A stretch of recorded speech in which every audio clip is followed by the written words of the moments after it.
semuanya, saya Nabila Kendalifa dari program studi S1 Terapan Manajemen Perusahaan Universitas Logistik dan Bisnis Internasional. Di video kali ini aku mau jelasin tentang salah satu alat dalam manajemen operasi yang cukup powerful loh, namanya QFD atau Quality Function Development.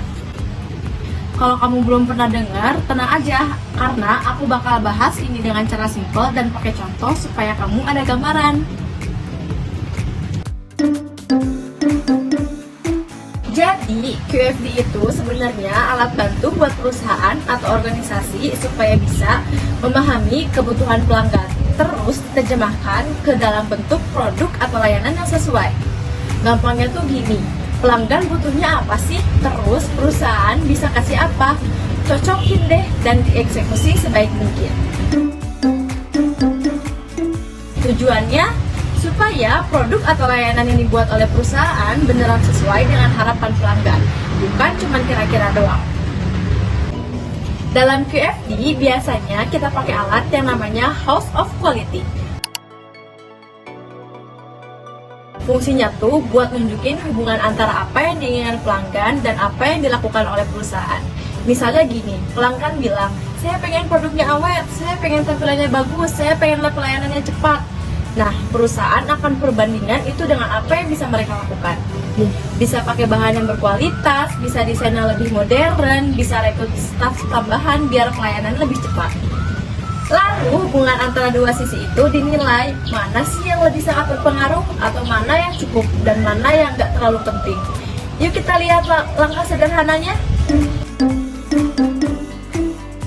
Yang pertama, kumpulkan suara pelanggan. Ini bisa dari hasil survei, review, wawancara, atau bahkan komplain dari para pelanggan. Apa sih yang pelanggan inginkan? Yang kedua, ubah ke dalam bentuk indeks. Setelah tahu apa yang pelanggan mau, kita ubah itu jadi bahasa teknis yang bisa dikerjakan tim produksi, desain, atau layanan. Yang ketiga, buatkan matriks hubungan. Cocokin antara kebutuhan pelanggan dan kemampuan teknis kita. Ini ditaruh di of quality ya. Yang keempat, beri bobot atau skor.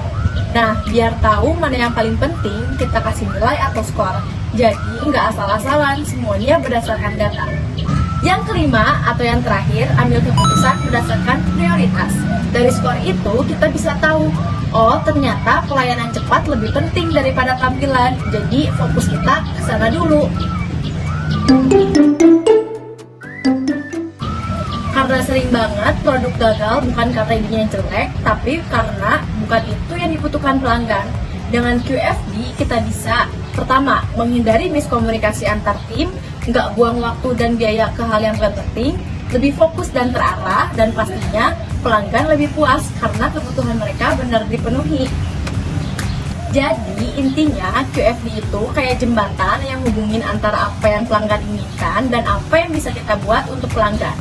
Dengan pendekatan yang sistematis dan terukur, QFD bantu perusahaan bikin keputusan yang lebih tepat dan berdampak. Sekian penjelasan dari aku, semoga bermanfaat dan jadi lebih paham gimana sih cara QFD kerja. Sampai jumpa di video selanjutnya ya. Dan jangan lupa, kalau kamu mau bikin produk yang keren, dengerin dulu ya suara pelanggan kamu. Sampai jumpa!